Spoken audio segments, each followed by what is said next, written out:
away from home. En sol majeur. En sol majeur. Yasmine Chouaki.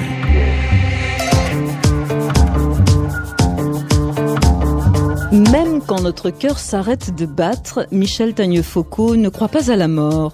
Le Bamileke a les croyances tenaces. Né dans le royaume de Banjul à l'ouest du Cameroun et en exil forcé en Europe depuis 2009, Tagne-Foucault souffle sur la flamme des valeurs ancestrales jusqu'au militantisme. Chroniqueur pour plusieurs organes de presse, il s'exprime autant sur la Centrafrique, le droit des homosexuels, la secte Boko Haram, que l'infortune de certains peuples. Pygmée en voie de disparition, planète en danger, est un de ces livres que nous évoquerons en sol majeur. Bonjour Michel Tagne-Foucault. Bonjour Yasmine. Est-ce que vous êtes prêt à parler des autres pour ensuite parler de vous ? Parler de soi, c'est très difficile, c'est parfois très narcissique. Oui, mais on se prête au jeu, on est devant Yasmine. C'est gentil.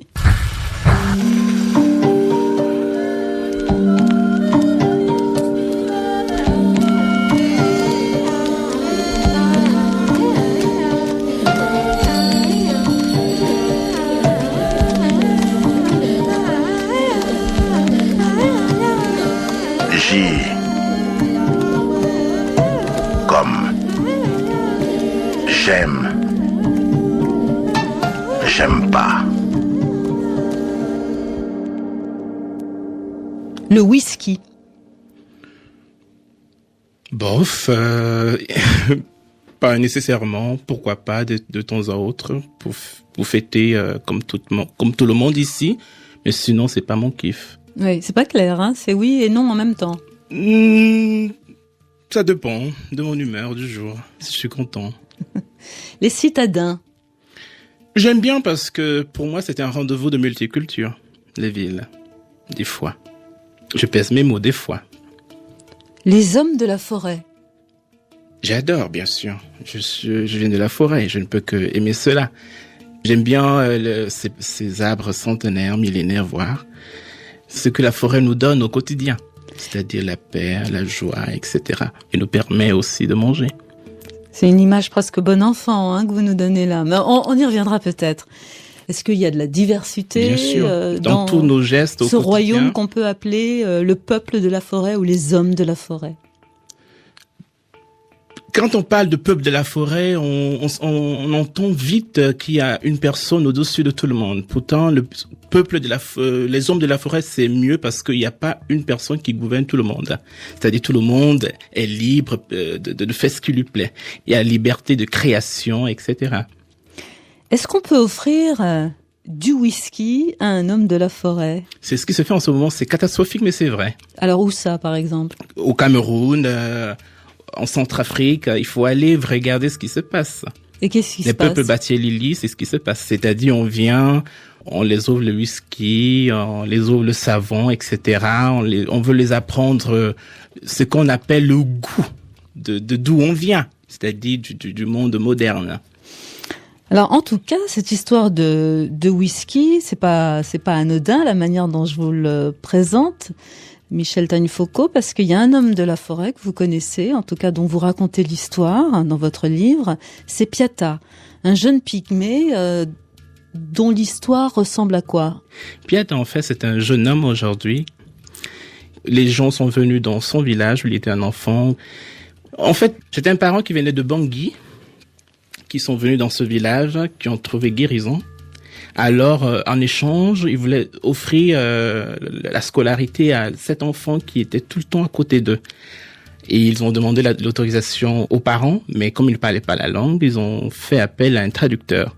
Et le traducteur n'a pas traduit réellement le mot adoption. Voilà. Bon, le traducteur a joué avec les mots et a tout fait pour que les parents qui venaient de l'autre village amènent ce jeune homme en ville. Donc finalement, cet enfant va aller à la ville, il va être instruit à la ville et il va revenir quelques années après dans son village pygmée. Il va se retrouver un jour en face de sa mère qui a vieilli. Et Piata, qui avait commencé à subir une initiation traditionnelle, celle des enfants pygmées, demande à sa mère « Où est mon sac de féticheur ?» Qu'est-ce que c'est qu'un sac de féticheur exactement ? Un sac de féticheur, en fait, c'est ce que ton père te donne pour que tu deviennes toi demain. C'est la clé de ta personne. Et il y a quoi dans ce sac ? Ce sac, des fois, c'est quelque chose de symbolique. Il peut juste avoir quelques herbes ou quelques fleurs ou un peu de sable, mais c'est juste le symbole. D'accord. Et ce symbole est tellement fort qu'il y a des règles. Alors justement, la règle, c'est que ce sac, on le remette une fois l'initiation terminée. Oui, on le remet à l'enfant. L'initiation, en fait, en zone équatoriale, se fait toujours quand on est jeune. On n'initie pas quelqu'un qui est vieux à certaines choses, en fait, puisque l'enfant est considéré comme un être qui ne distingue pas le mal du bien, qui apprend et qui peut bien apprendre. Alors, ce qui se passe, le drame de Piata, c'est qu'il est devenu adulte, sans avoir terminé son initiation, et quand il retourne dans son village, en face de sa mère, il pose la question à sa mère, « Donne-moi mon sac de fétiche. » Oui. Et quelle est la réponse de sa mère ? Avec tout l'amour qu'une mère peut avoir pour son enfant, elle ne pouvait pas enfreindre la tradition. Elle ne pouvait rien puisque son papa, qui est décédé quelque temps après son absence, a été enterré avec ce sac. C'est-à-dire, il est ni absent ni présent. Piata, aujourd'hui, n'est ni absent au monde, ni présent au monde du fait de cette initiation qui n'a pas été aboutie. Voilà.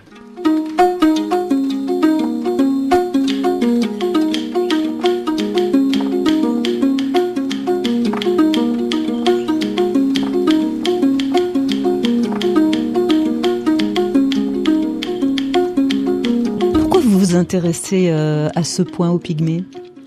Parce que ce sont des gens déjà comme tous les autres, ils sont tout juste à côté de moi.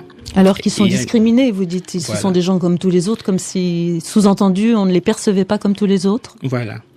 Et pour moi, j'ai découvert ce génocide silencieux, je mesure bien mes mots.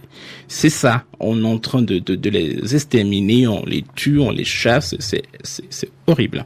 De quelle manière alors ? Parce que là, vous dites effectivement, vous employez un mot énorme, génocide silencieux. C'est-à-dire, on vient enlever les gens de leur mode, de leur milieu de vie.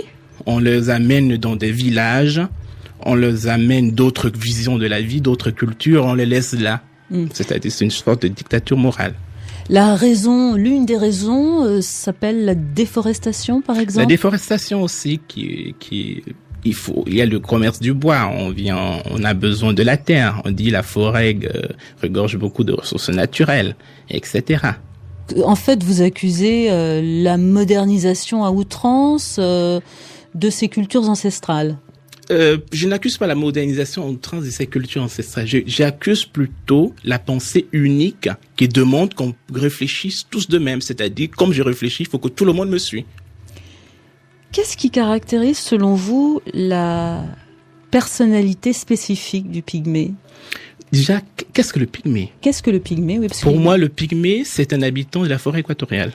C'est-à-dire, tous ceux qui sont dans la zone équatoriale sont des pygmées. Et c'est pour cela que je dis, je me méfie de l'histoire. Quand on parle de l'histoire en Europe, oui, c'est l'histoire des historiens, etc.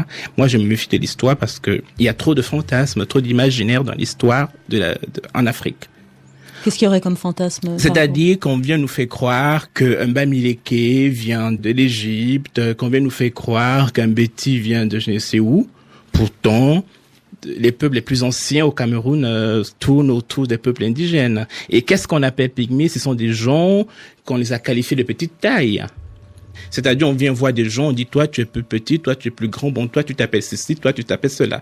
Maintenant, celui qui est plus grand dit, ok, comme c'est toi qui es plus petit, tu deviens mon esclave, etc. Donc, en fait, vous luttez contre les préjugés, qu'ils soient historiques ou autres, et qui voudraient que le monde moderne et le monde civilisé s'opposent au monde primitif. Ça, c'est sûr. Est-ce que vous pourriez nous donner un exemple de cette vie primitive qui vaut, à vos yeux, tous les raffinements de nos sociétés modernes ? En pays Bamileke, je prends peut-être l'exemple de mon enfance, hein, de ces dames de charme, des cantatrices, des chantres d'excellence, qui chantaient pas pour le sou, qui développaient, ou peut-être développent toujours, des chants du moment, c'est-à-dire des chants qu'on n'enregistre pas ou qu'on ne diffuse pas à la télé, des chants qui sort de la convention moderne d'aujourd'hui. On y reviendra peut-être à ces cantatrices, en tout cas à lire aux éditions de Londe. En sol majeur conseil, c'est un objet assez curieux, intéressant. Pygmée en voie de disparition, planète en danger.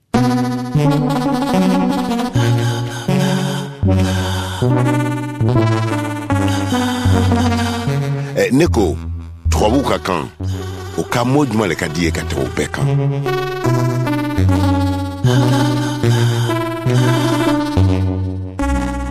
Kawa, bistrot, week-end. Quel est le mot de la langue française que vous préférez? Bizarre. Ah bon? Oui, c'est un mot que j'adore parce que c'est un mot, quand tu sors de la norme, on te voit bizarrement. Bizarre.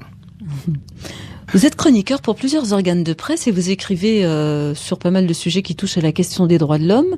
Et par exemple, j'ai lu dans journalduchat.com une lettre que vous avez écrite, une lettre ouverte à Boko Haram.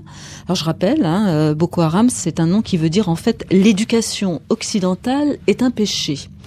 Groupe sunnite du Nigeria, qui est pour le djihad et dont l'objectif est de faire appliquer la charia et qui en avril dernier avait, on s'en souvient, enlevé plus de 200 lycéennes de Chibok. Alors qu'est-ce que vous leur dites dans cette lettre ouverte? Dans cette lettre, je rappelle déjà que les Boko Haram, quand on lit, on comprend que tout militant peut, à un moment donné, se retrouver dans l'extrémisme s'il ne fait pas attention. On peut très bien comprendre que l'État du Nigeria peut-être a failli dans son rôle de protéger peut-être ce qu'ils défendent, etc. Mais que rien ne justifie les morts, les arrestations et toute la barbarie qu'ils sont en train d'effectuer. Oui, et alors ce qui, moi, m'a amusé personnellement à la lecture de cet article, c'est que vous leur proposez un travail. Oui, parce que je trouve que c'est plus noble. Quel travail? Travailler dans mes champs d'haricots. Oui. Au moins, là, on a un salaire qui n'est pas un salaire d'aristocrate, mais au moins c'est un salaire normal, de travailleur normal. Vous pensez que un type qui travaille pour cette cause de Boko Haram, pour instaurer la charia, pourrait être intéressé par ce travail dans votre champ de haricots? Pourquoi pas? Ah oui. Restons positifs. Non, mais vous êtes un doux rêveur. C'est plus que la possibilité. Rêvons. Le monde est tellement... Oui, il faut rêver. Oui. À quel titre vous intervenez sur une question aussi compliquée De militants, de citoyens, de toute personne, de dire arrêtons d'amener la politique de personne vers tout le monde. Si Boko Haram a eu des problèmes avec l'État, ce n'est pas toute la région nord qui a des problèmes avec l'État. Est-ce que c'est suffisant d'être un militant ou un citoyen concerné pour prendre la plume publiquement? Bien sûr, heureusement. Ah oui, oui. Heureusement, il n'y a pas besoin pour s'exprimer sur un sujet qui touche à la géopolitique comme ça, d'avoir une formation, d'être politologue soi-même, ou quand vous réfléchissez à la question des pygmées, d'être un petit peu anthropologue ou... Oui, je suis anthropologue. Mais justement... Vous êtes anthropologue de formation? Voilà, de formation. Et justement, je lutte contre ça. Vous avez eu votre formation, ça? Au Cameroun. Je lutte justement contre ça. Cette habitude où on dit, pour parler, il faut avoir tel diplôme pour dire telle chose, il faut être dans tel milieu pour dire telle chose. Non, non et non. La liberté, c'est pour tout le monde peut s'exprimer, surtout. Voilà, pour moi, c'est un droit fondamental. Il n'y a pas de hiérarchie dans les savoirs, pour vous? Qu'est-ce qu'on appelle savoir? Savoir, tout le monde a un savoir. Ça devient une discrimination de dire j'ai un savoir, toi tu n'as pas un savoir, il n'a pas un... Non, c'est moi je lutte contre ça, cette pensée unique ou c'est etc. Donc au nom de l'égalité, vous dites très tranquillement que vous valez par exemple dans vos analyses un Lévi-Strauss ou un Jean-François Kahn. Bien sûr, pourquoi pas? À quel titre ceux que vous venez de me citer peut-être auront une analyse plus fine, plus réelle que moi? Vous avez le droit d'exister autant qu'eux. Voilà. Nous sommes tous humains. Si déjà on mettait l'humain à la base de toute chose, je pense que tout le monde allait être bien. Lévi-Strauss, je ne sais pas s'il avait vraiment besoin de recevoir des leçons d'humanisme. En tout cas, vous pouvez prêter à sourire, vous l'acceptez, puisque vous êtes pour la tolérance sur tous les plans. Bien sûr. Rien ne vaut à vos yeux, je crois, la reine du Bikoutsi, une certaine Anne-Marie Nzié, qui va faire virevolter le Cameroun sur notre pick-up avec Bezaba Dzo. Ça veut dire quoi, ça? Vous savez pas? Non, je sais pas. Vous avez le droit de le dire, hein? La musique, pour moi, c'est pas le texte qui va. Moi, je préfère écouter une musique et m'imaginer ce que je veux m'imaginer. C'est-à-dire, une musique, pour moi, doit me donner une image. Et alors, vous imaginez quoi quand vous l'écoutez? Quand j'écoute ça, je m'imagine au Cameroun, en pleine fête populaire, où tout le monde danse. Chacun sort ses gestes les plus secrets, les plus divins, pour montrer à l'autre comment il s'est fait bouger son corps, par exemple. Vous allez m'enlever votre blouson de cuir pour faire bouger votre corps, alors.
Du Bikoutsi par-ci sur RFI avec Anne-Marie Nzié qui s'invite en sol majeur dans le programme de Michel Tagne-Foucault qui revient en homme des forêts dans 3 minutes. En sol majeur. Militaire militant des droits humains et homme de la forêt. Voilà comment se définit Michel Tagne-Foucault, insaisissable donc. Né en pays bamiléké au Cameroun, en sol majeur ne sait pas encore pourquoi il s'est retrouvé dans la patrie des droits de l'homme, lui qui chante tellement les vertus des valeurs ancestrales. Suite de cette conversation, après avoir évoqué son engagement militant auprès des Pygmées, avec ce marcheur un peu fier, comme ça, qui aime au moins 2 mots sur la terre, le mot bizarre et le mot mystérieux. On dit bizarre et mystérieux comment en bamiléké d'ailleurs? Vous me faites des signes, on est à la radio là, cher Michel.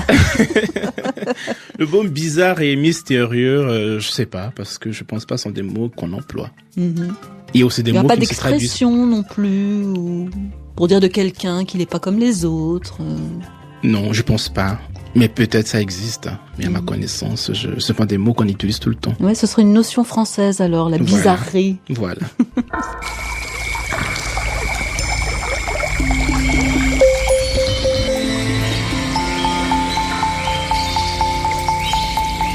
À l'approche d'un grand malheur,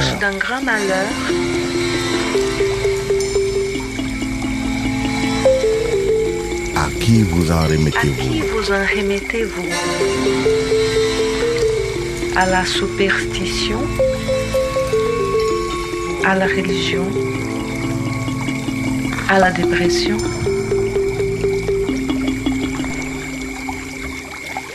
À la religion. Parce que la religion aujourd'hui, ça fait partie de ce qu'on nous a inculqué dès notre bas âge.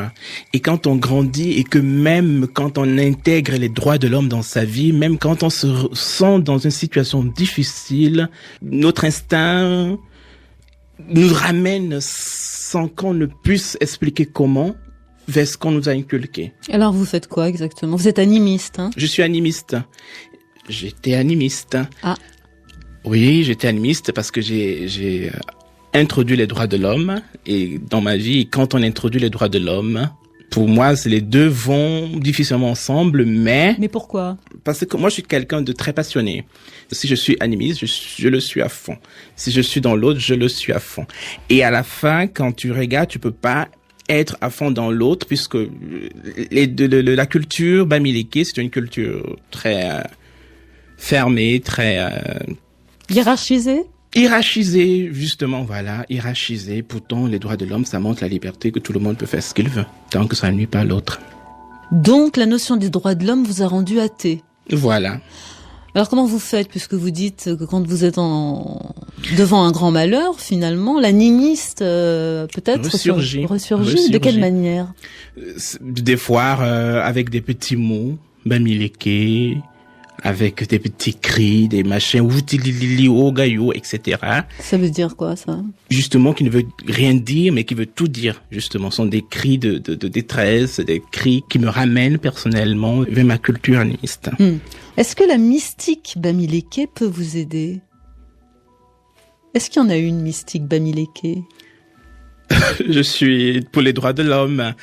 Bien sûr, il faut croire à la mystique pour respecter les valeurs bamiléké, puisque toutes les valeurs ancestrales se basent sur la mystique, sur l'invisible, sur le mystère, etc. Exemple. Quelque chose qu'on ne peut pas définir. Oui, mais exemple. Exemple, les rêves, la culture au crâne.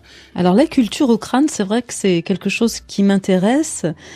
Je le disais en ouverture, après vous avoir lu, les bamiléké ne croient pas à la mort quand nos cœurs s'arrêtent de battre. Déjà, racontez-nous la cérémonie qui a lieu après l'enterrement et qui permet à l'âme du défunt d'entrer dans ce que vous appelez l'académie des ancêtres. L'académie des ancêtres, en fait, ça veut dire quand on meurt, après 7 ans de mort, on devient un ancêtre. C'est au moment où la famille se réunissent et vont amener la personne vers les siens, c'est-à-dire l'enlever de là où il est enterré à l'extérieur pour l'amener à l'intérieur de la maison. Donc on déterre le corps, voilà, mort 7 ans auparavant, et on l'emmène dans un endroit qui s'appelle l'Académie des ancêtres. On emmène tout le corps ou seulement le crâne? C'est le crâne. C'est le mot juste, Académie des ancêtres, le mot que je crois être juste pour que vous puissiez mieux entendre son nom. Ce que vous dites, c'est qu'en fait, les vivants vivent avec ces crânes qui ont été des membres de la famille et l'âme de ces crânes devient finalement l'avocat des familles face aux divinités. Voilà. Quand la vie nous dépasse, c'est-à-dire il y a des choses dans la vie qu'on ne peut s'expliquer, qui nous arrivent, on se recroqueville, fait sa parenté, etc., pour demander réflexion, etc. Donc dans chaque concession Bamileke, il y a une case avec tous les crânes de la famille. Il y a ça, oui. C'est la culture Bamileke.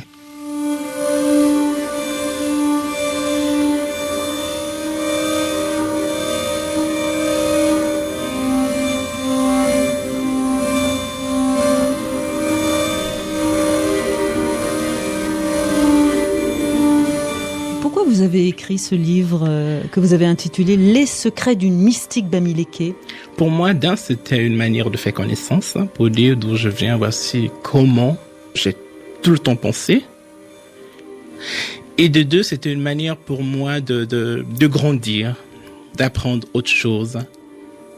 Donc etc. c'était pour vous en débarrasser? Pas pour m'en débarrasser, mais pour mieux me situer dans la réflexion. Puisqu'avant, c'est comme ça que je réfléchissais. Maintenant qu'il y a eu d'autres notions de la vie, qui est les droits de l'homme, l'égalité pour tout le monde, je dis voilà, je viens de là, maintenant je viens d'ici. On prend en fait de la distance pour mieux évaluer ou peut-être mieux regarder d'où on vient. Après avoir lu ce livre, je me pose évidemment pas mal de questions à votre sujet et sans doute les auditeurs aussi. Est-ce que vous, Michel Tagne-Foucault, vous êtes né Nkamsi? Point d'interrogation. Moi-même, je me le pose. Ça veut dire médium. Oui, moi, je le pose. Je me pose cette question. C'est-à-dire, je suis contre qu'on s'approprie les titres. On dit, voilà, je suis ceci, l'autre n'est pas cela, je suis cela. Non. Donc, il y a pas de réponse là aussi. Il n'y a pas de réponse, point d'interrogation. Vous souhaitez qu'il n'y ait pas de réponse. Voilà. C'est la plus juste, je crois. J'adore ce mystère, oui. Ouais. Vous êtes né en 85 dans une famille polygame, Michel Tagne-Foucault. Pourquoi vous faites cette tête? Vous avez l'air de le regretter. Mais non, au contraire. C'est une joie. Ah oui? Oui, parce que l'enfant qui grandit, comme moi j'ai grandi, sans connaître qui est ma mère, pourtant mon papa avait plusieurs femmes, pour moi c'est joyeux comme enfance. Donc vous avez eu une enfance pleine d'oiseaux qui ne portent pas de nom, on dit juste l'oiseau en Bamileke, et vous avez eu une enfance pleine de reines cantatrices, d'où Yandé Kodoussen, qu'on va écouter en duo avec Youssou N'Dour. Donc on rappelle, Yandé Kodoussen c'est une star à RFI, la griotte du président Senghor. Qu'est-ce qu'elle raconte dans ce titre? Yandé Kodou, justement, quand j'écoute une musique, je ne regarde pas les mots. Je me fais l'image. Quand j'écoute une musique, si je n'ai pas une image, je ne l'écoute pas. Alors l'image? Ça me ramène, comme je disais tantôt, au pays Bamileke, à ces femmes qui chantent avec charme.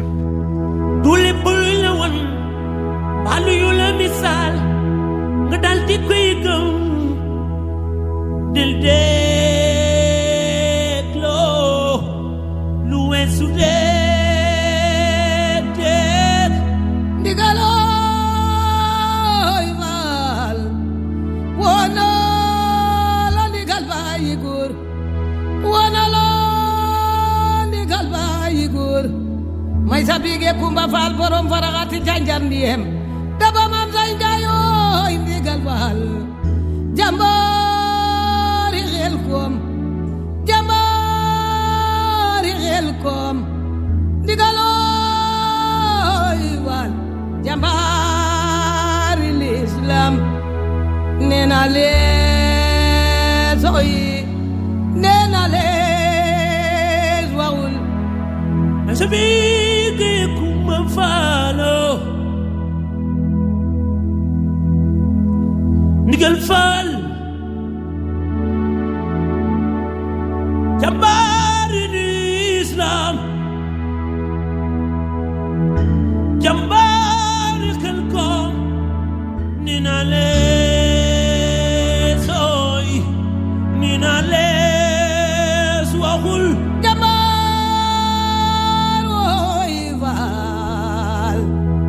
jambar ndigal bayi gor fal may sabige kumba fal jambaro ndigal may sabige kumba fal jambaro ndigal may sabige kumba fal Jarama khaliba bayi korval malay wo val may zabige kumba val nenale zoy nenale zwaul bul dégg dal di gëm wala gis rek di waaw gis dama war a leer dégg war a xóot jàngal la ca biir du lépp lu ñëw rek nga gëm koy leesooy ni na lees waxul njaarama ndigal bàyyi góor njaarama yooy jàmbaar bi faal jàmbaar wooy ni la góor di mel faal jàmbaar wooy ni la góor di mel faal góor bu doonee baayam tuumam wàcc na faal may sabige kumba faal yaay setu Ibra Faal may sabige kumba faal sama Ibra Faal a feeñal Mahamadu Bamba jàmbaar wooy ndigal faal nee na lees ooy nee na lees jàmbaari l'islam. Les esprits ancestraux répondent oui à l'appel de Yandé Codou Sène en duo avec Youssou N'Dour, et tout ça pour un homme de la forêt né en terre Bamileke et devenu chroniqueur militant. Ça va toujours, Michel Tagneux-Foucault? Oui, je vais très bien. Je suis dans l'émotion, comme tout le temps, quand j'entends cette grande dame, père à son âme, je le dis tout le temps. Voilà.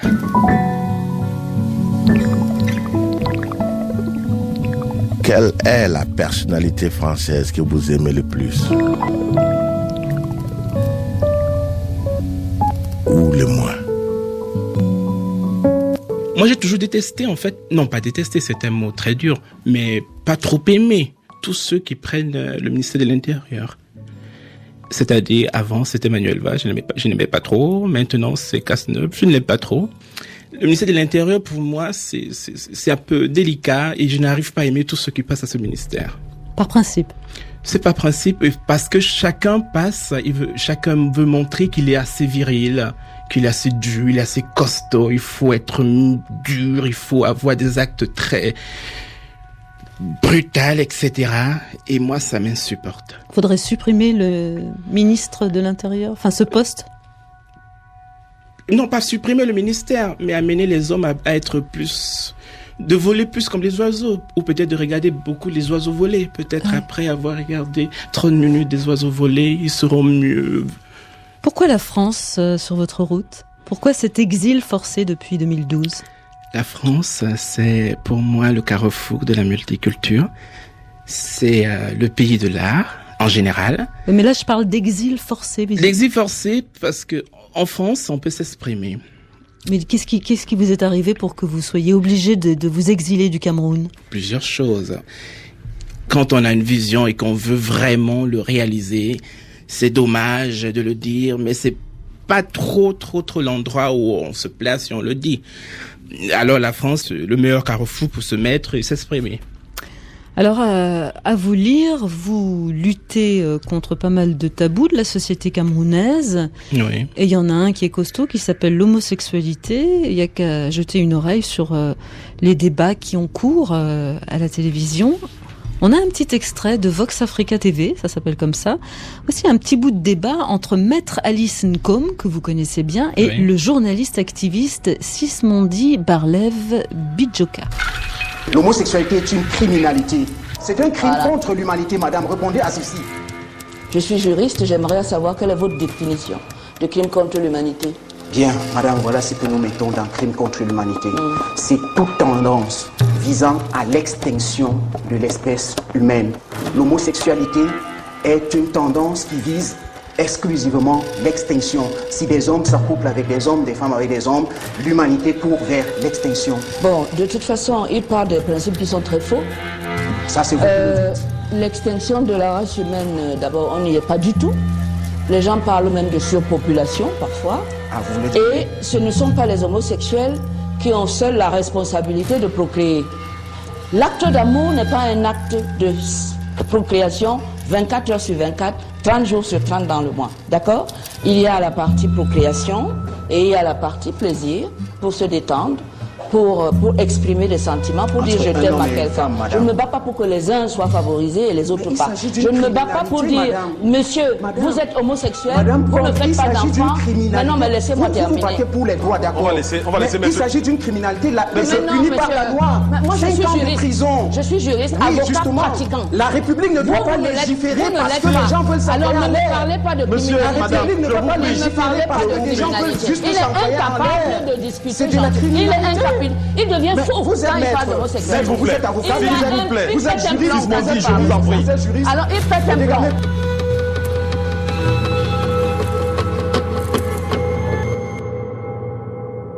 Moralité, impossible d'avoir un débat entre guillemets serein sur l'homosexualité au Cameroun, Michel Tagno-Foko. C'est dommage, et je vais déjà rappeler pour ceux qui nous écoutent en fait que la sexualité dans les mœurs en Afrique équatoriale, parce que tout le monde fait référence à la culture. Et pour avoir visité plusieurs cultures, la sexualité fait partie de l'espace privé, c'est-à-dire la sexualité de chacun, c'est son espace privé. Monsieur Bidjoka, c'est un journaliste qui s'est inscrit dans une liste de journalistes qui veulent créer une loi version Monsieur Bidjoka ou etc. où on ne veut plus qu'on pense autrement, où on veut plus que il faut qu'on pense comme Monsieur Bidjoka ou comme autre personne. Il n'y a pas de loi qui peut exister pour faire qu'on pense autrement. Ça, on pensera toujours comme on veut. Mais par contre, il y a une loi. L'article 347 bis du Code pénal relatif à l'homosexualité au Cameroun qui punit d'un emprisonnement de 6 mois à 5 ans et d'une amende de 20 000 à 200 000 francs CFA toute personne qui a des rapports sexuels avec une personne de même sexe. Est-ce que vous pouvez profiter du fait d'être en France pour dire ce que vous pensez de l'homosexualité? Bien sûr, je le dis tout le temps. J'ai fait des manifestations aux côtés de Alice Com et de Bertrand Delanoë, comme je disais tantôt, pour dire non, n'amenez pas nos réflexions personnelles aux autres. Voilà, il y a une liberté, laissons tout le monde réfléchir comme il veut. Et entrer dans la sexualité de quelqu'un, c'est une violation de vie privée. Donc quand vous participez à Paris à votre première marche de fierté qui réunit, je le rappelle, homosexuels, lesbiennes, bisexuels et trans, vous le faites à titre privé? Je le fais en fait au nom de tous ceux qui sont différents en Afrique et qui n'ont pas cette liberté d'être différents. Est-ce qu'il faut comprendre, même si vous le dites à demi-mot, que votre exil forcé est lié à cette différence? Mon exil forcé est lié aux libertés. On est tous de même, mettons l'humain au centre de tout, au lieu de mettre les stéréotypes, etc., des idées préconçues. Alors vous avez un autre cheval de bataille, on l'évoquait un tout petit peu en première partie, c'est le développement en Afrique. Et dans journalducameroun.com, en tant que chroniqueur, vous avez signé un article qui s'appelle « Développement par le biais de la nuisance », tout est dit dans le titre. Pour vous, en fait, l'Afrique devrait arrêter son mouvement d'occidentalisation, revenir, je vous cite, aux toitures en paille et arrêter les tôles ondulées. Oui, parce que quand on parle de développement, on oublie tout le temps que le développement amène aussi maladie, puisque quand il y a développement, quand on met le goudron, on met machin, il y a aussi les maladies qui se développent. Il y a les vaccins aussi qui existent. Oui, mais est-ce que le pays est capable d'amener, comme en France peut-être, il y a la CMU, etc. Est-ce que le pays est capable de soigner sa population? Bonne interrogation. Le pays n'est pas capable de soigner toute sa population. Alors pourquoi ne pas aller vers un développement, si on veut juste utiliser ce mot, mais un développement qui nous amène dans ce qu'on a comme potentiel. Par exemple, préserver nos cultures, préserver nos traditions, nos forêts, etc. Les élites sont en cause, à vos yeux, et en tête évidemment le président Paul Biya que vous aimez tout particulièrement quand il parle de la question des droits de l'homme. Nous avons abordé presque tous les problèmes. Nous n'avons pas de problème de droits de l'homme. Voilà un pays où on dit beaucoup de choses, mais les Camerounais sont parmi les Africains les plus libres.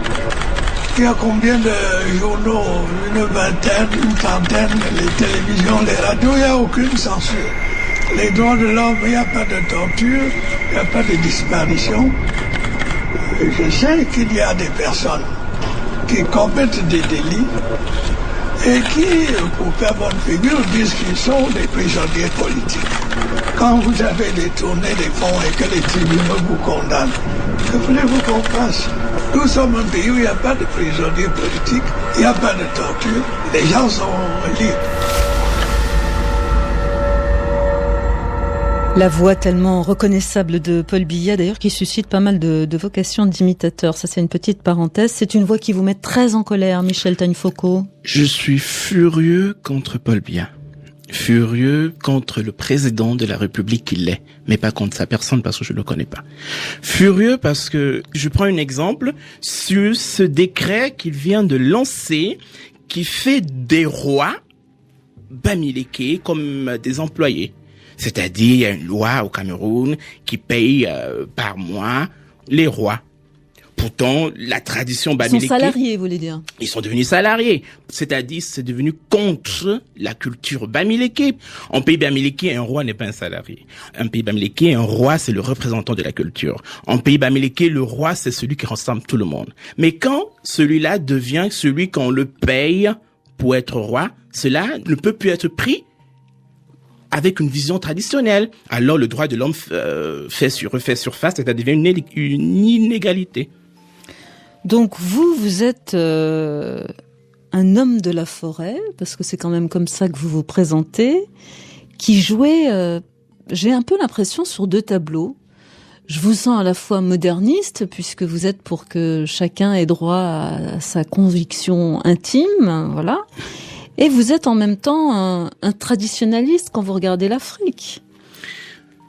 Parce que je me suis rendu compte que tu ne peux pas rester traditionnaliste et te faire entendre. Quand tu es traditionnaliste, on te dit, oh, il est illettré, il est ceci, il est cela. Ça dépend déjà de ce qu'on appelle illettré. On oublie tout simplement que illettré, c'est un mot français qui veut dire que quelqu'un n'arrive pas à lire, à écrire en langue française. Mais vous êtes aussi illettré à ma langue Banjoun parce que vous pouvez pas parler le Banjoun. Alors illettré, c'est un mot que chacun l'emploie pour se faire plaisir. C'est-à-dire, le traditionnaliste a toujours été pris comme celui-là qui est au village. Voilà, on dit il ne va pas à l'école, mais qu'est-ce qu'on appelle l'école?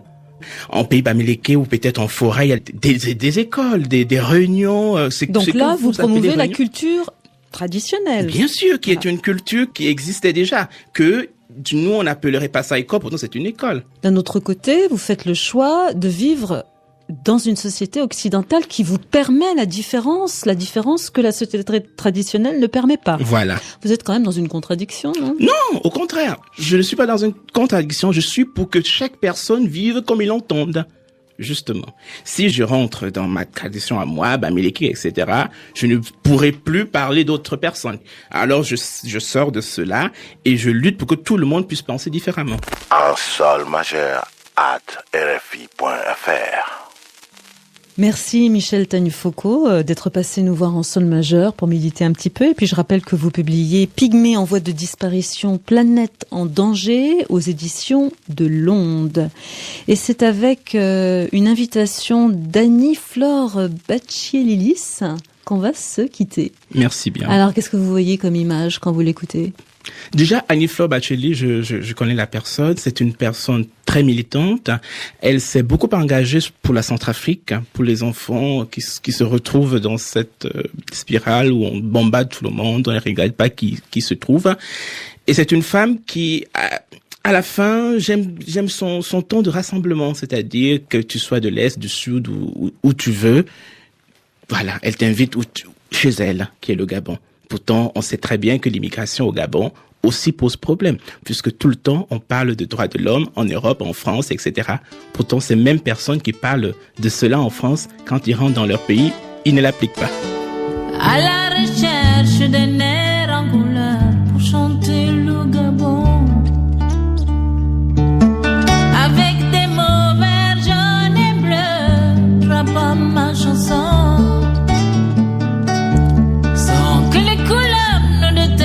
La mer, sans que mes pas se perdent en forêt. Juste une idée trouvée en plein air pour chanter le Gabon. À la recherche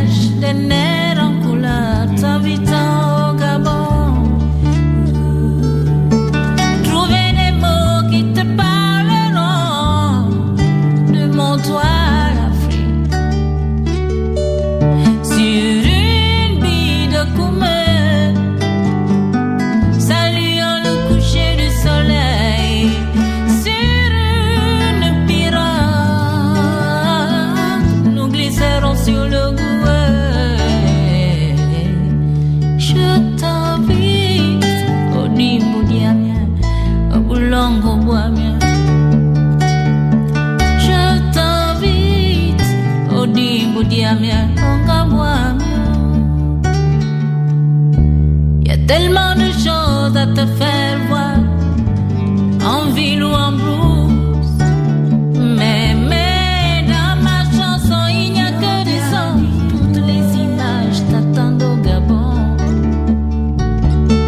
Quand tu seras à Libreville, suivrons le vent à la pointe des nids, faire une virée au Cap-Esseria en chantant le Gabon.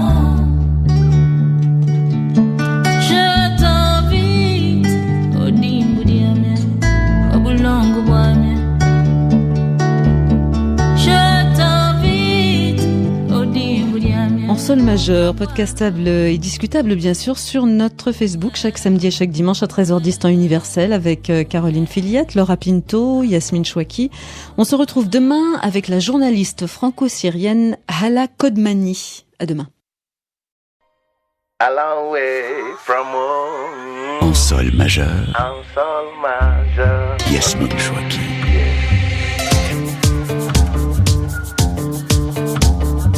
Elle a commencé sa carrière politique à Cayenne, dans les mouvements indépendantistes guyanais. Elle s'est coiffée comme Angela Davis, a lu Frantz Fanon et a pleuré la mort d'Allende. On l'a dit impérieuse, familière, ayant mauvais caractère. On la trouve parfois trop parisienne, parfois trop guyanaise. Ce qui est sûr, c'est qu'on la trouve toujours.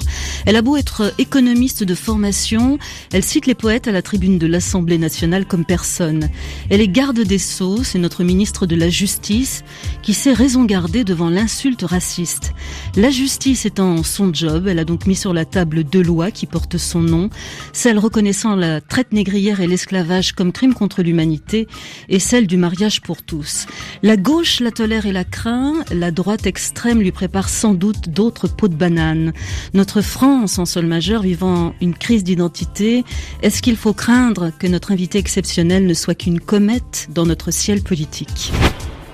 Bonjour Madame la Ministre. Bonjour Madame, bonjour Yasmine. Merci, je préfère. Merci pour l'accueil. Merci d'avoir surtout trouvé un petit peu de temps en sol majeur dans votre agenda. J'aimerais tout de suite rebondir sur une de vos phrases dans votre livre Mes météores, chère Christiane Taubira. Femme, noire, pauvre, quel fabuleux capital. Comment est-ce qu'il faut comprendre cette phrase ? Il faut comprendre qu'on a tout à conquérir. C'est-à-dire qu'en tant que femme, moi je connais l'histoire longue des femmes dans le monde, une histoire d'oppression et d'exclusion, et en même temps, l'histoire des femmes, c'est une longue histoire de résistance, c'est une longue histoire de conquête. Donc en tant que femme, j'ai tellement de choses à conquérir. En tant que pauvre, je n'ai rien à retenir, je n'ai pas à me crisper par rapport aux richesses matérielles. Et puis, noir. C'est fabuleux, noir, parce que c'est un kaléidoscope de couleurs, noir. C'est un état d'esprit, ce sont des cultures, c'est de la très belle littérature, c'est le jazz, ce sont toutes ces cultures, musique, religion syncrétique des Amériques, des Caraïbes. Noir, c'est absolument insaisissable. Voilà, donc j'ai tout cela. Je pouvais pas rêver d'un meilleur capital.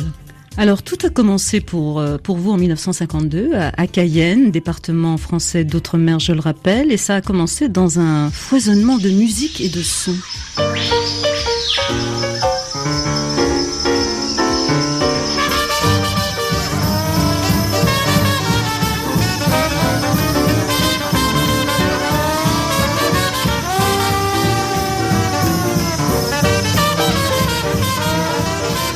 Un Sidney Bechet qui fait partie de votre mémoire sonore, Christiane Taubira ? Oui, absolument. Alors en 52, moi je naissais. Oui, c'est clair.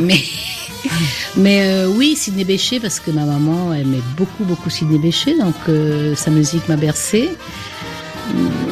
Mais ma maman aimait, c'était une mélomane, mais modeste, pauvre, n'ayant pas les moyens, ne pouvant pas aller au spectacle, au concert, il n'y en avait pas d'ailleurs.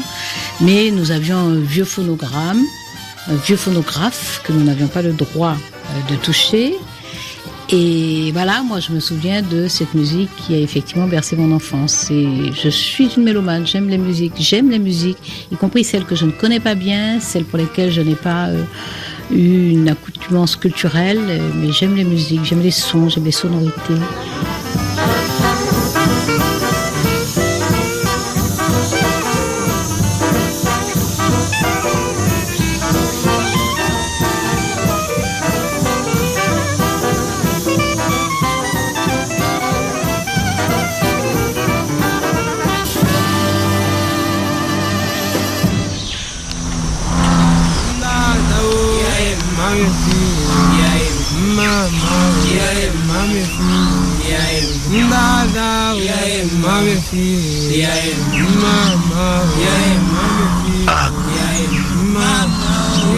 Comme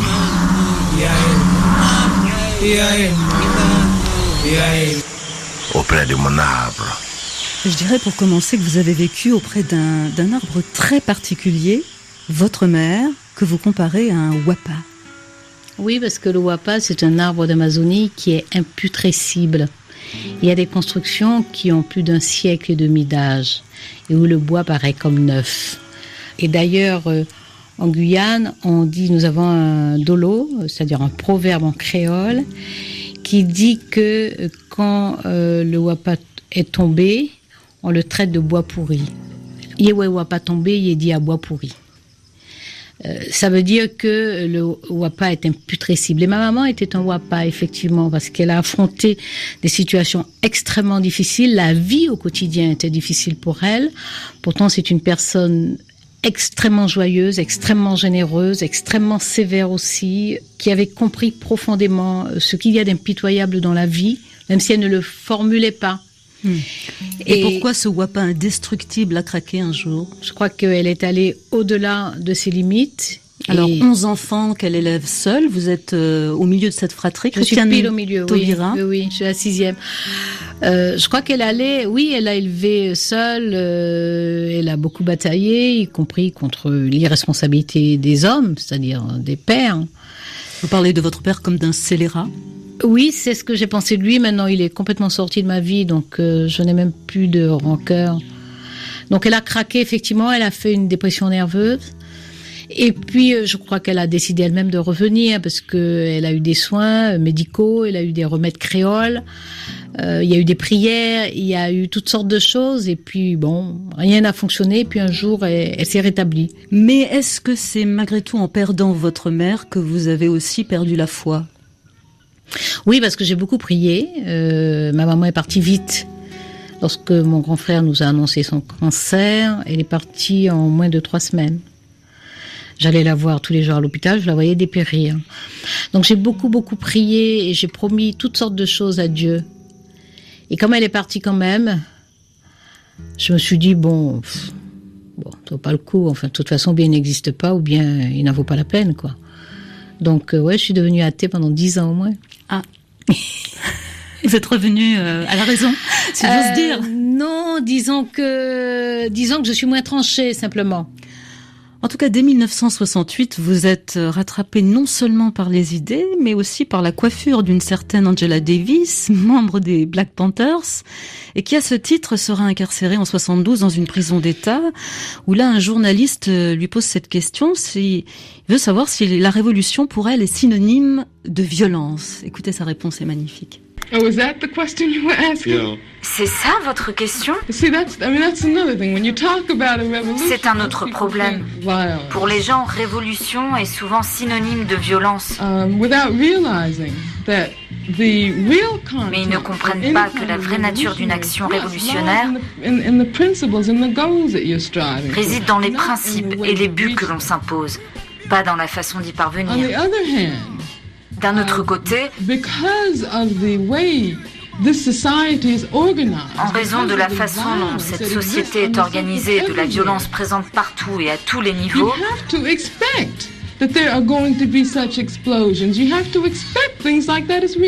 il faut s'attendre à des débordements et à des réactions démesurées. Aujourd'hui, quand on me parle de mon côté violent, je trouve ça tout simplement incroyable. Cela signifie que la personne qui pose cette question n'a absolument aucune idée de ce que les Noirs ont traversé, de ce qu'ils ont vécu dans ce pays depuis le jour où le premier Noir a été arraché au rivage d'Afrique. L'auto Tétimoun. Est-ce que t'es arrivé, Vinny Cendrillon? Ça l'a pas mal. Écoutez, il sautille, cela. Ah ouais. Non. Non, j'avais des rêves plus audacieux, plus robuste que cela. Je traduis pour les non-créolophones. Oui. Vous ne rêviez pas d'être Cendrillon. Non, voilà. À aucun moment. Parce que je ne me suis jamais vue en victime dans aucune situation, donc je ne m'identifie pas. Autant je crois important d'aider les victimes, et c'est ce que j'ai fait depuis que je suis enfant. Donc voilà, je n'étais pas malheureuse, nous n'étions pas riches, nous étions même, je dirais pas pauvres, parce que nous avons toujours mangé à notre faim, nous avons toujours eu des vêtements du dimanche, des vêtements du jour de l'an. Pour les premières communions, il y a toujours eu de belles fêtes. Donc je n'ai pas un souvenir de privation. Donc, j'ai toujours eu l'impression que j'étais plutôt là pour donner, pour aider, pour sauver, pour agir. Ce qui est d'étonnant, c'est que dans cette Guyane, vous dites appartenir à cette première génération qui a jeté au feu le complexe d'infériorité. Comment vous, par exemple, vous avez échappé à ce que vous appelez la névrose de l'assimilation ? Je ne sais pas bien comment j'ai échappé complètement à l'aliénation, probablement parce que j'ai lu Frantz Fanon très tôt. Donc je me suis interrogée sur ce que c'est que la culture dominante, sur ce que c'est que l'oppression, y compris sur les formes sournoises de l'oppression, parce que il peut y avoir une oppression violente qui vous écrase par les armes, qui limite vos droits, et puis il peut y avoir une oppression plus sournoise. Et par grâce exemple, à Fanon, dans l'administration de l'époque, en Guyane, les numéros 1 de l'administration, vous le dites, vous le racontez bien, ne sont jamais guyanais. Absolument, c'est-à-dire l'autorité, toute expression de l'autorité, elle vous est extérieure. Donc il y a une société de surplomb qui est posée comme ça sur vous. L'autorité, vous pouvez pas assimiler l'autorité à une personne qui vous ressemble. Donc ça, c'est une façon sournoise, effectivement, de dominer et d'aliéner. L'aliénation, elle se fait aussi par l'éducation et par la culture. On vous apprend à mépriser tous ceux qui vous ressemblent. On vous dit pas de vous mépriser vous, mais comme on vous montre tout ce qui vous ressemble sous un angle extrêmement négatif, vous intériorisez la domination. Et ce sont des auteurs comme Frantz Fanon qui vous permettent de comprendre cela. Et quand on a la chance de lire Fanon adolescente, on échappe à cela, c'est-à-dire qu'on a des repères pour voir cette domination sournoise. Du coup, elle ne peut pas opérer sur soi. Et d'ailleurs, une des premières grèves que j'ai conduites avec d'autres lycéens, c'était pour avoir accès à la littérature afro-américaine, qu'elle soit enseignée, aux langues du continent sud-américain auquel nous appartenions. Donc nous reprenions place physiquement, géographiquement, là où nous étions, et nous nous relions aussi à ceux qui, comme nous, étaient d'une identité composite, syncrétique, complexe et en devenir. Enfin, dans votre cas, Christiane Taubira, le sésame, c'était quand même ce wapa, votre mère, la puissance de votre mère sur vous. Vous cherchiez en tout cas des guides pour évidemment traverser ce monde plein de contradictions et à l'époque, il y avait plein de guides, ça ne manquait pas, jusque dans les notes d'une trompette, tombée amoureuse d'une jolie môme.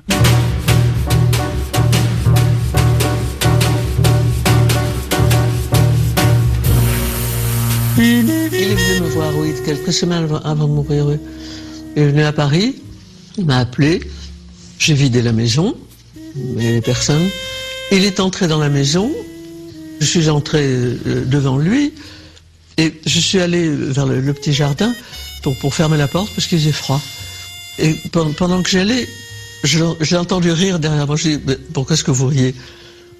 Il me dit, je ris parce que cette femme-là, de dos, en train de marcher n'importe où dans le monde, je sais que c'est vous. Drôle. Curieux. C'est une belle histoire, une histoire très belle, très pure, sans que rien n'est venu abîmer, à part le jugement des autres. Mais ça peut pas me toucher.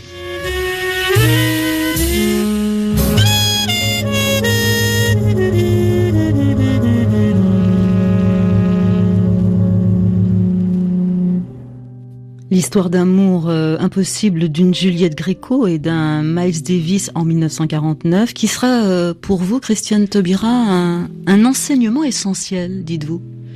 Oui, parce que Miles Davis m'a appris le goût du risque. Vous me demandiez tout à l'heure pourquoi j'ai pu échapper à l'aliénation, par cette liberté de la connaissance du monde. Mais il reste évidemment à se saisir soi-même et à devenir ce qu'on est, dit la philosophie. Il faut devenir ce que l'on est. Et Miles Davis m'a enseigné vraiment profondément.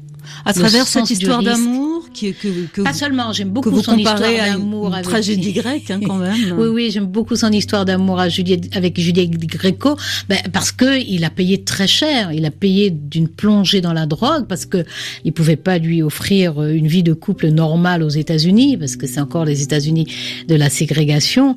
Mais le sens du risque que m'a enseigné Miles Davis, c'est que Miles, dans toute sa carrière, chaque fois qu'il a été au sommet de son art, il a essayé autre chose. Donc voilà, moi je trouve ça absolument fabuleux. C'est un enseignement inestimable pour moi. Ça vraiment, j'ai retenu de Miles qu'on peut constamment tout remettre en jeu. Donc vous êtes entouré d'icônes littéraires, philosophiques, musicales dans cette Guyane des années 60-70. Vous êtes consciente des disparités de cette terre. À quel moment, Christiane Taubira, vous passez de l'empathie à l'engagement ?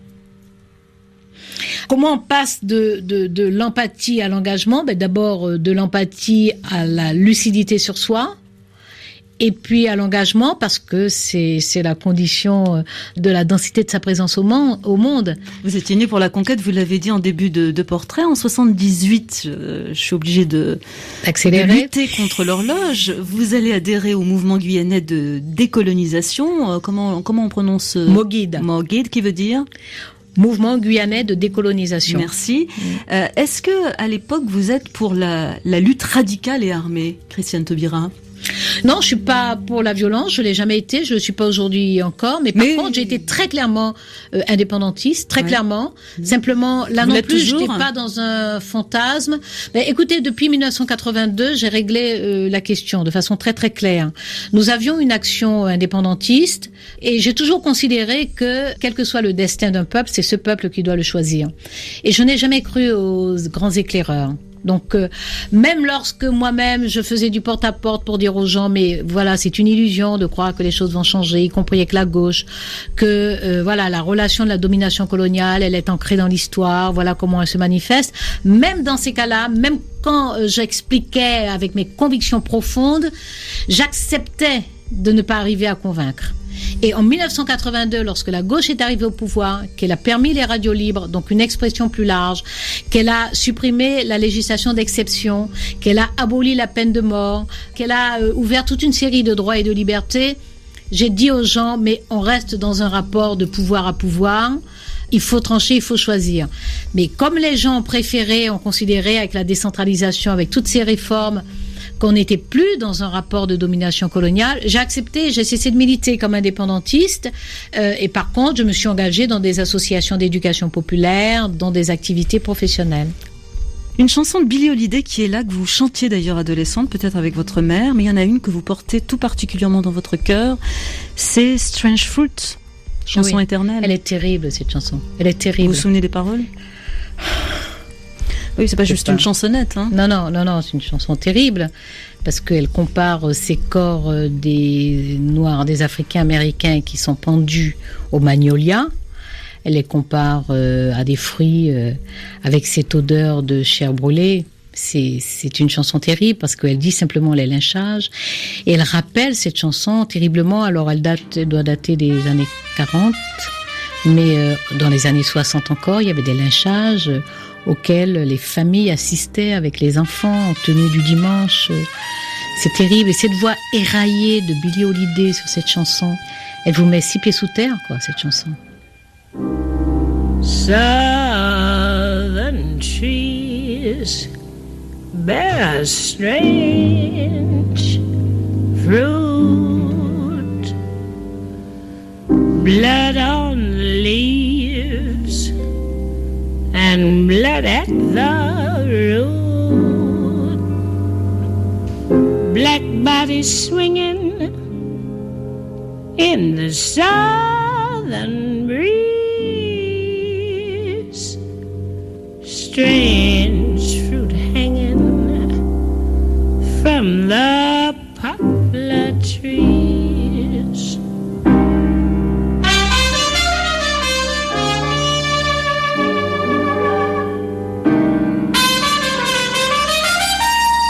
Des corps noirs se balancent dans la brise du sud. Ce sont les Strange Fruit que chante Billie Holiday pour Christiane Taubira, notre actuelle ministre de la Justice, qui fait une pause de 3 minutes en sol majeur, le temps des infos sur le monde. A long way from home. En sol majeur. En sol majeur.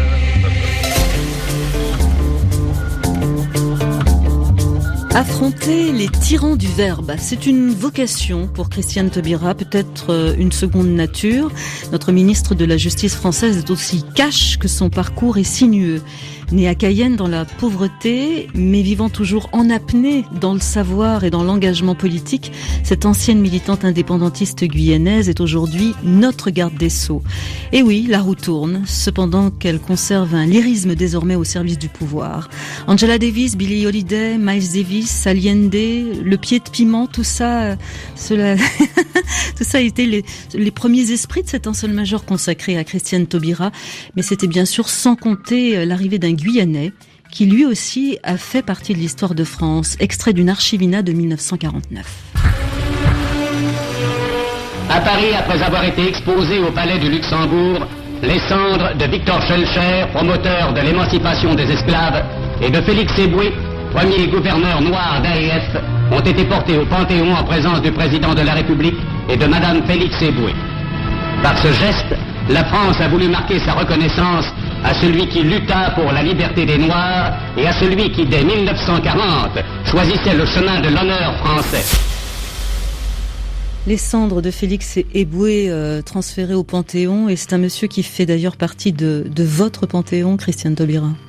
Oui, Félix Éboué est un personnage prestigieux, imposant aussi, plutôt méconnu. L'histoire est extrêmement ingrate à son endroit parce qu'il a été gouverneur fonctionnaire colonial, il a été gouverneur général de l'Afrique équatoriale française.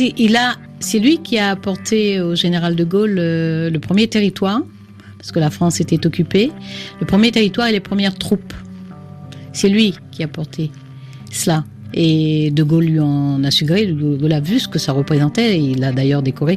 Il est compagnon de la Libération, Félix Éboué. Mais il n'y a pas de traces, il n'y en a pas de traces dans les manuels d'histoire. On en parle guère, et c'était pourtant un personnage, parce que tout en étant gouverneur dans l'Empire colonial, il avait conscience de l'existence des cultures africaines, des langues africaines, qu'il considérait en tant que telles, et dans ses dépêches à son administration centrale, il disait qu'il faut respecter ces langues, ces modes de vie, et qu'il ne s'agit pas de venir avec la culture française et écraser tout ce qu'on trouve sur place. A priori, je n'ai pas adhéré au personnage de Félix Éboué tout de suite, parce que évidemment, et heureusement que lorsqu'on est adolescente, on a une vision tranchée de la vie. Donc, pour moi, un noir fonctionnaire colonial, c'est antinomique, ça n'est pas acceptable. Et en même temps, j'entendais bien dans mon enfance, il y avait une véritable vénération pour Félix Éboué. Et puis, j'ai lu un discours qu'il a fait pour la remise des prix dans une école en Guadeloupe. Et ça s'intitule « Jouer le jeu ». Oui. J'ai été perturbée par ce texte. En substance, il dit quoi ce texte ? Jouer le jeu, qu'est-ce que... En fait, il fait il met en valeur les valeurs justement de la République, mais surtout de l'éthique. Qu'est-ce que c'est que jouer le jeu ? C'est ne pas se tromper soi-même, c'est ne pas tromper les autres, c'est être toujours loyal, franc. Toute une série de valeurs qui, effectivement, devaient résonner particulièrement à l'époque de l'Empire colonial. Et vous, est-ce que vous avez des difficultés avec la chose politique, maintenant que vous êtes aux manettes, Christiane Taubira ? Pour moi, justement, la chose politique, comme vous dites, c'est agir pour changer les conditions de vie des gens, ouvrir les allées de l'espoir. Et la question, c'est de savoir, est-ce que on fait le choix de la contemplation, ou est-ce que on se dit j'avance, je voudrais avancer à grands pas, mais j'avance à petits pas, petite foulée avec les autres, alors que moi je sens bien que je pourrais faire des pas de géant, mais bon voilà, à quoi ça rime d'avancer tout seul avec ces pas de géant. Donc voilà, mais de toute façon, ne pas juste céder à la contemplation. Césaire disait, garde-toi de l'attitude stérile du spectateur. Donc faut essayer d'agir. Il y a Kant aussi qui dit la possession du pouvoir corrompt inévitablement la raison. et Kant se trompe rarement. Il se trompe rarement, mais les choses qui sont assénées en quelques mots et de façon aussi définitive, elles sont destinées à nous interpeller et à nous contraindre à réfléchir. Ce qui est sûr, c'est que votre passage dans le gouvernement va laisser des traces. Il y a la loi pour le mariage pour tous, bien sûr, et puis votre fameuse loi sur l'esclavage. Zoom en sol majeur sur l'article 44 du Code noir, promulgué en 1687 dans les Antilles et étendu notamment à la Guyane en 1704.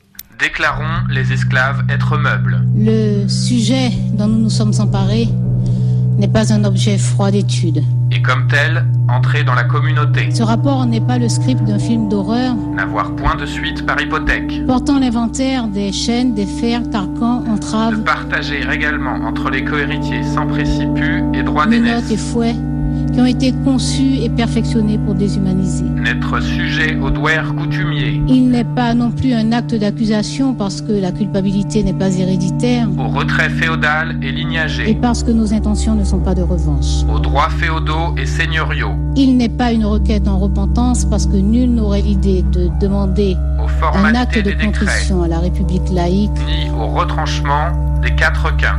Dont les valeurs fondatrices nourrissent le refus de l'injustice. En cas de disposition à cause de mort ou testamentaire. Il n'est pas un exercice cathartique parce que les arrachements intimes nous imposent de tenaces pudeurs. Il n'est pas non plus une profession de foi parce que nous avons encore à ciseler notre cri de foule. Pourtant, nous allons décrire le crime, l'œuvre d'oubli, le silence, et dire les raisons de donner nom et statut à cette abomination. Esclavage. Alors votre loi, Christiane Taubira, adoptée en 2001 et qui reconnaît donc la traite négrière et l'esclavage comme crime contre l'humanité, c'est une loi qui a aussi changé votre vie. Vous décrivez le travail que ça vous a demandé et vous le décrivez comme un long chemin de Damas. Très belle formule, en hommage évidemment à Léon Gontran Damas, qui est si important pour vous. Je voulais savoir quel avait été pour vous le moment le plus crucial de ce chemin de Damas. D'abord, je sais que j'en suis sortie en miettes, y compris physiquement. J'en suis sortie vraiment en miettes parce que j'avais réglé mes problèmes avec cette histoire depuis longtemps. Et j'ai dû y replonger et voilà, on n'en sort pas indemne. On ne sort pas indemne de replonger dans ces destructions de vies humaines et surtout dans cette dissolution absolue de l'espoir. À propos de cette souffrance, est-ce que je pense à Césaire qui parle, lui, d'un mal-être antillais en lien avec ce passé de déporté. Est-ce que pour vous, il a été question d'un mal-être aussi guyanais, toujours en lien avec ce passé de déportation ? Moi, ce passé, je l'ai découvert tout à fait par hasard. J'avais appris à l'école le commerce triangulaire, mais c'est tout, voilà, un parcours entre 3 continents, c'est tout. Très abstrait, oui. Voilà, je n'en ai rien compris. J'avais lu de la littérature, j'ai lu Tamango, j'avais lu des choses, mais je n'avais pas compris que c'était une histoire, qu'elle avait été aussi longue, qu'elle avait touché des millions de personnes. Je n'avais surtout pas compris que j'en venais. Et même lorsque j'ai découvert cette histoire, à travers mes lectures désordonnées à la bibliothèque, c'est dans un deuxième temps que j'ai compris que j'étais concernée. Dans un premier temps, j'étais absolument choquée. Sur quel document vous avez compris que vous en faisiez partie ? À partir de quoi vous avez compris ça ? Je ne sais pas, un déclic, je ne saurais pas le fixer, je ne pourrais pas le déterminer, mais c'est un déclic. À un moment, j'ai réalisé que la Guyane était un territoire qui avait été concerné par l'esclavage, qui avait des Amérindiens en Guyane comme population qui était arrivée d'Asie aussi, qui n'était pas née sur place, et que les Bushinengués de chez moi, c'était des personnes qui représentaient encore, y compris par leur morphologie, ce qu'on appelait les nègres marrons, c'est-à-dire ces esclaves qui ont quitté les plantations pour vivre en liberté. Tout d'un coup, je ne saurais pas vous dire quand ni comment, mais tout d'un coup, je réalise que le territoire d'où je viens, donc moi, nous sommes concernés par cette histoire. C'est très étonnant. Remarque qui n'est pas un détail de l'histoire, en fait ce sont des Blancs qui ont voté cette loi initiée par vous, c'est-à-dire une fille des Outre-mer.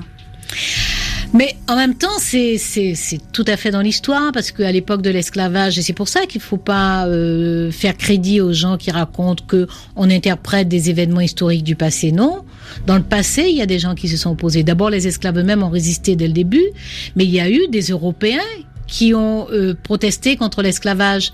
Il y a eu des philosophes, de grands esprits, mais il y a eu aussi des citoyens ordinaires. En France, en Angleterre, dans les métropoles esclavagistes, il y avait des citoyens ordinaires, des ouvriers, les Canutes de Lyon par exemple, c'est-à-dire des tisserands, les ouvriers de Paris, les paysans de Champagné. Non, il y avait des citoyens ordinaires qui disaient à cette époque-là, mais c'est pas admissible, vous êtes en train de vendre des êtres humains. Ces êtres humains sont nos frères, ils n'ont pas la même couleur que nous, mais ce sont nos frères. Parce qu'il se trouve que ce sont des blancs qui sont à l'Assemblée nationale pour parler comme vous, parce que moi je parle pas de blancs. Mais il se trouve que je l'ai lu sous votre plume, c'est ça qu'il y a. Mais quand je le mets, je mets des guillemets. Je vais mettre les guillemets. Quand je mets des guillemets.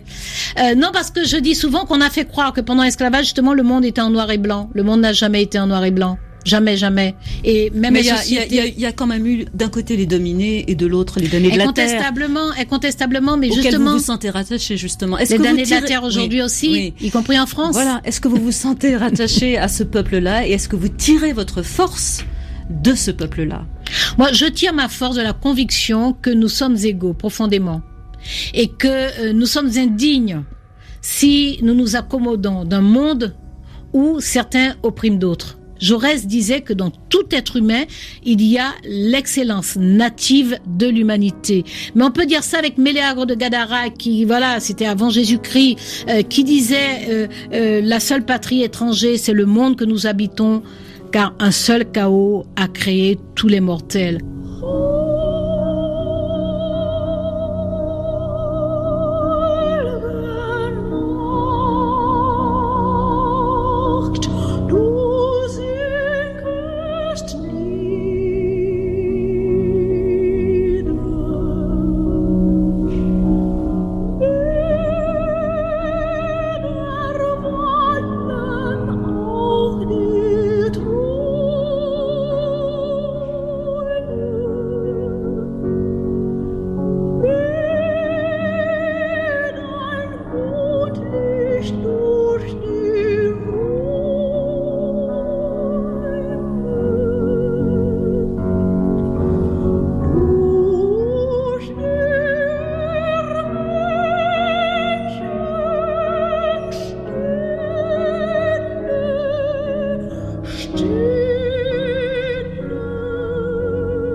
De Schubert dans la voix de Barbara Hendricks, qu'on salue en sol majeur d'ailleurs parce qu'elle a été notre invitée et je sais qu'elle écoute régulièrement en sol majeur.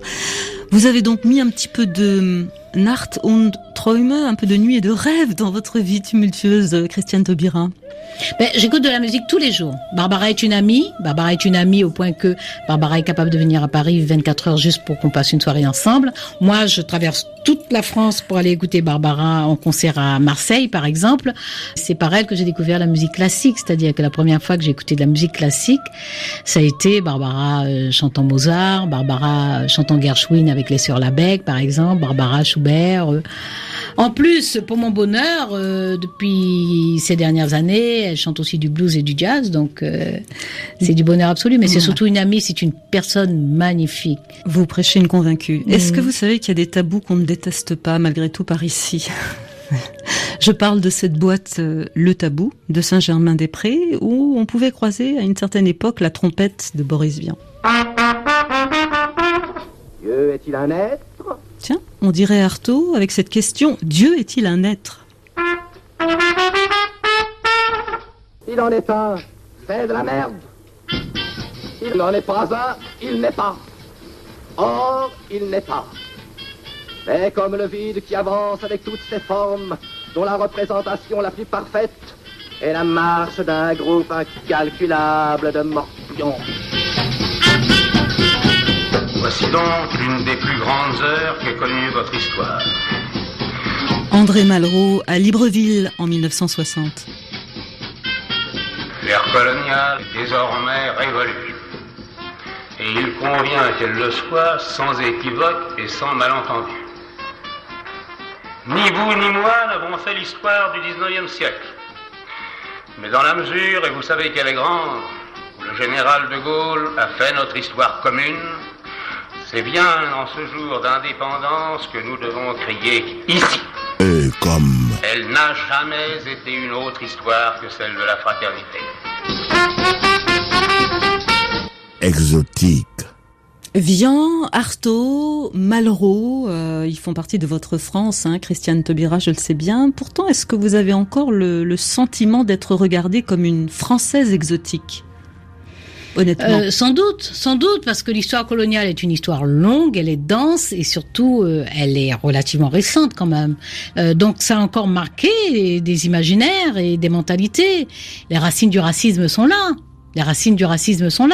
Alors l'exotisme, c'est une forme édulcorée du racisme, c'est-à-dire c'est un regard un peu condescendant sur l'autre lointain. Je vous trouve gentille. En tout cas, c'est en France que vous dites être devenue noire.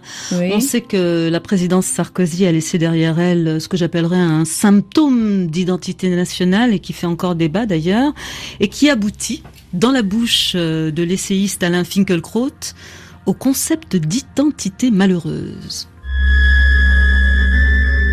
Bien sûr que l'identité française se définit par la France. Alors, la question, c'est de savoir de quelle identité on parle. La France étant une civilisation, ce sont des œuvres, c'est une langue, et c'est tout cela, si vous voulez, que la France a à offrir. Or, précisément, cette hospitalité-là est refusée au nom d'une autre, où la France n'offrirait plus rien, mais offrirait aux nouveaux arrivants la possibilité de déployer sans obstacle l'identité qui est la leur. Je ne crois pas qu'on ait à gagner ainsi à effacer la civilisation française. Personnellement, je paye aussi ma dette.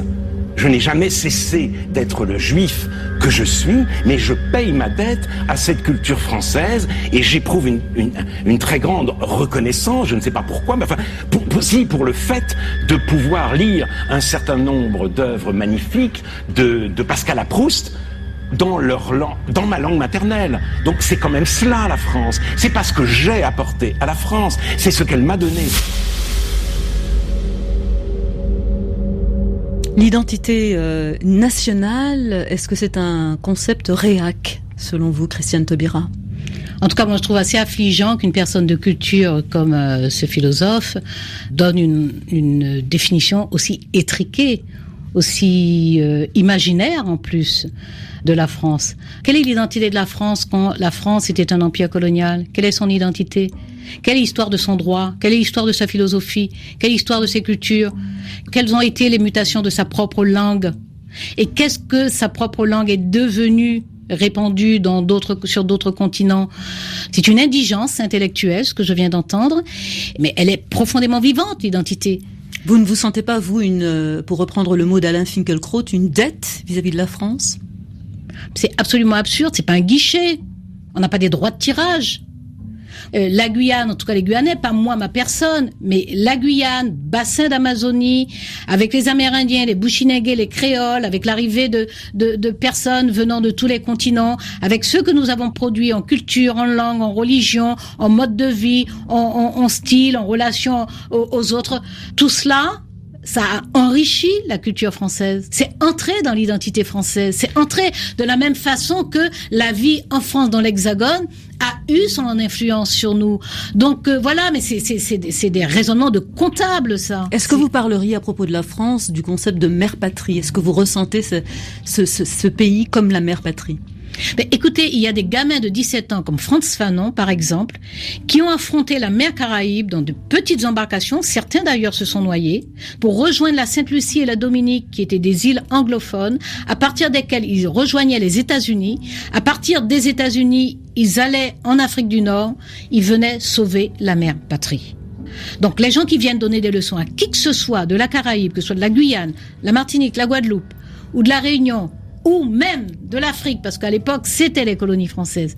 Les gens qui viennent donner des leçons sur quelque temps que ce soit, je les sabre. Ouais, je vous aurais bien vu historienne. C'est une parenthèse. Comment interpréter le fait que vous n'ayez pas chanté cette fameuse Marseillaise lors de la commémoration de l'abolition de l'esclavage en mai dernier?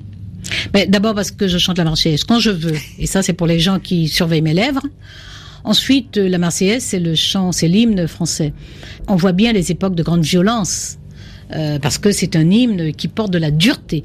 Mais moi, dans les circonstances de recueillement, je ne chante pas. Je ne chante pas. Je suis pas un clown. Je suis pas sur une estrade. Je ne suis pas un spectacle avec des personnes qui me regardent et qui regardent si je chante. Je ne chante pas, que ça leur plaise ou non. Je ne vais pas chanter. Est-ce qu'il n'y avait pas une contradiction historique aussi à chanter cette Marseillaise lors d'une commémoration autour de l'esclavage? Vous, représentante de l'État français, qui a été un État justement colonisateur et esclavagiste. Non, il y aurait eu une inconscience phénoménale de l'instant, de l'événement, et de ce qu'est la Marseillaise aussi. L'histoire des nations est faite de contradictions. Mmh. Mais le sujet pour moi, c'est que à ce moment-là, la célébration nationale de l'esclavage, je ne chante pas.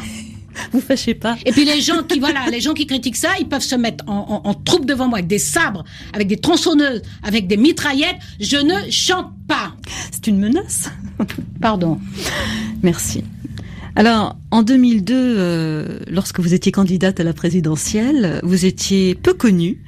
Aujourd'hui, je dirais que vous êtes un peu l'icône du deuxième gouvernement Valls.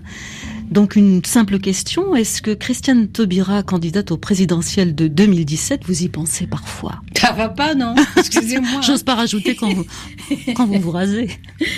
Quand vous vous rasez, c'est une blague. Non, c'est pour détendre. Ouais, une mauvaise en plus. Oui, c'est vrai, je vous l'avoue. Non, mais vous m'avez tué à l'instant, vous savez. Je ne suis qu'une ombre vivante devant vous, là. Oui, ça ne te voit pas. Alors, candidate ou pas? Non. Soyons sérieux. Non. Jusqu'au bout, la conquête. C'est pas la conquête. Moi, j'avais fini ma vie politique, en plus, en 2012, donc voilà. Parce que j'avais décidé que j'avais d'autres projets artistiques, enfin, des tas de choses qui sont loin du pouvoir. Donc, notre destin ne vous intéresse plus. Nous n'aurons pas, la France n'aura pas son Obama au féminin. Écoutez, moi, attendez, je donne tout mon jus, là. Je donne tout mon jus. Heureusement que je lis de la poésie, que je lis de la littérature, que j'écoute de la musique avant de dormir. Mais sans arrêt, comment je fais le mieux possible mon travail. Voilà, je donne tout mon jus, mais je donne tout mon jus parce que ça dure un moment. Après, je reprends ma vie. J'ai le droit de reprendre ma vie. Yasmine. Christiane. Vous avez tous les droits. Oui. En tout cas, celui-là.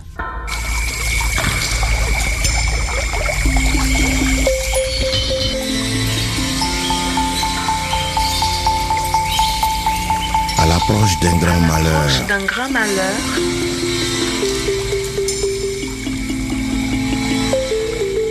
à qui vous en remettez-vous? À la superstition, à la religion, à la dépression? Non, à la réflexion et à l'action. Oh, vous n'êtes pas drôle. Non, je suis pas drôle. La superstition, c'est quand c'est drôle, justement. Par exemple. Et voilà le charme. Par exemple, ici, souvent quand je vois des bébés, je dis « Ah, ce qu'il est adorable !» Et je tire gentiment l'oreille. Et j'explique aux parents perplexes. Je dis « Vous savez, chez nous, lorsqu'on fait un compliment à un bébé, on sait que les esprits sont jaloux. Alors, comme ils sont jaloux, ils peuvent faire du tort au bébé. Donc, pour détourner leur attention, on tire l'oreille pour leur faire croire qu'on gronde le bébé, alors qu'en réalité, on lui fait un compliment. Voilà. Mais moi, je crois que les superstitions, en fait, sont des espèces de pelures de culture. De culture et de savoir. Vous avez une colonne vertébrale qui s'appelle la dialectique. On est tous en admiration devant cette fameuse dialectique, surtout lorsque vous êtes à l'Assemblée nationale, c'est si rare. Est-ce qu'elle vient de ce que vous appelez une dialectique créole toute calebasse? J'adore cette expression. Oui, parce que toute calebasse cabaye décuit. C'est-à-dire que la dialectique créole, c'est de dire que dans toute situation ou dans toute prise de position, il y a forcément un germe de contradiction. La calebasse, c'est un fruit qu'il faut vider parce qu'il a une espèce de pulpe qui n'est pas comestible, donc il ne sert à rien du tout. On vide, mais on la fend en deux. Et on considère que toute calebasse va donner 2 cuits. Le cuit, c'est la moitié d'une calebasse parce que ça devient un bol, c'est un récipient, c'est un ustensile de cuisine et ça peut être un objet artistique. Voilà. Donc toute calebasse va donner forcément 2 cuits. Donc toute situation a sa thèse et son antithèse. Magnifique. On n'a pas évoqué, on n'a pas besoin, les insultes dont vous avez été l'objet, l'affaire par exemple du photomontage entre votre visage et celui d'un chimpanzé. Mais je pense que le poids de votre parole engagée et érudite est en soi mieux qu'une réponse. Mais une dernière question, Christiane Taubira. Il faut néanmoins que la justice passe. Oui. Parce qu'il y a des personnes qui peuvent exploser sous des agressions pareilles. Avec le recul, est-ce qu'il y a, vous diriez, une expérience fondatrice qui a aidé la petite fille pauvre de Cayenne à devenir ministre de la Justice ?